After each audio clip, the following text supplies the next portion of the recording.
करोड़ रुपए की यहां पर 4 परियोजनाओं को भी मंजूरी दी है।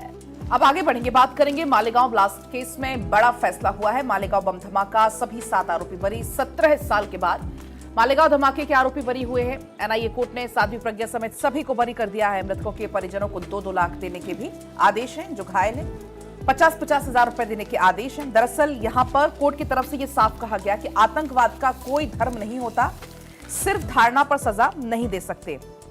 आपको बता दें कि इस पूरे मामले में क्यों छूटे ये सभी, अभियोजन साबित नहीं कर पाया कि विस्फोटक बाइक पर ही लगा हुआ था।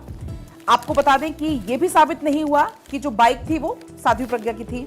इसके अलावा आपको बता दें कि अफसरों ने फोन रिकॉर्ड जांचते समय उचित अनुमति नहीं ली। लेफ्टिनेंट कर्नल राहिटकर उपाध्याय के बीच में लेन देन के प्रमाण हैं, लेकिन पैसे आतंकी गतिविधियों में लगने के कोई ठोस सबूत नहीं है। इसके अलावा कोर्ट ने यह कहा कि सिर्फ संदेह काफी नहीं, ऐसा नहीं कह सकते कि वो सत्य हैं।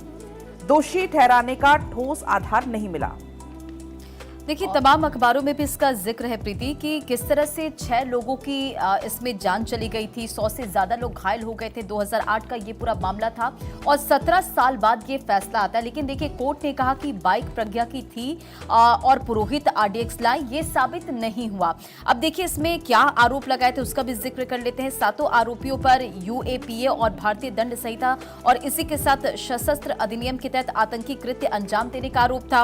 अब पीड़ितों के परिजनों का स्टेटमेंट का अगर जिक्र करें तो उनके तरफ से कहा गया कि फैसले को चुनौती दी जाएगी। 17 साल तक ये मुकदमा चला, 323 गवाहियां हुई, जिसमें से करीब 34 गवाही ऐसी थी जो पलट भी गई थी। बिल्कुल, और हमने देखा जब ये अटैक हुआ तो उसके बाद किस तरीके से हिंदू आतंकवाद का एक नैरेटिव सेट करने की कोशिश की गई, भगवा आतंकवाद का एक नैरेटिव सेट करने की कोशिश की गई। और कल जैसे ही कोर्ट की तरफ से फैसला पढ़ना शुरू हुआ, जैसे ही फैसला सामने आया, उसके बाद राजनीति इस पूरे मामले में शुरू हो गई। बीजेपी ने सीधे सीधे कहा कांग्रेस को घेरते हुए कि क्या कांग्रेस माफी मांगेगी, क्योंकि जिस तरीके से उन्होंने पूरे देश में एक नैरेटिव सेट करने की कोशिश उस वक्त की थी वो सही नहीं था। और आपने गृह मंत्री को सुना, उन्होंने संसद में कहा कि एक हिंदू कभी आतंकी नहीं हो सकता है। उन्होंने क्लियर ये बात कही और कल इसको लेकर फैसला है। देखिए, सबूतों में गड़बड़ी हुई, ये जज की तरफ से अपने फैसले में कहा गया। उन्होंने कहा कि एक्सपर्ट्स ने सबूत इकट्ठा नहीं किए, धमाके के बाद पंचनामा ठीक से नहीं किया गया, घटनास्थल से फिंगरप्रिंट नहीं लिए गए।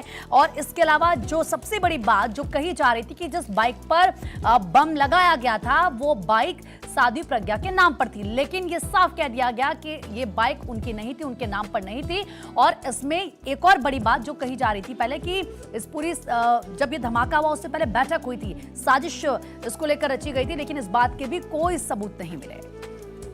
और देखिए, मालेगांव फैसले पर आरएसएस का स्टेटमेंट।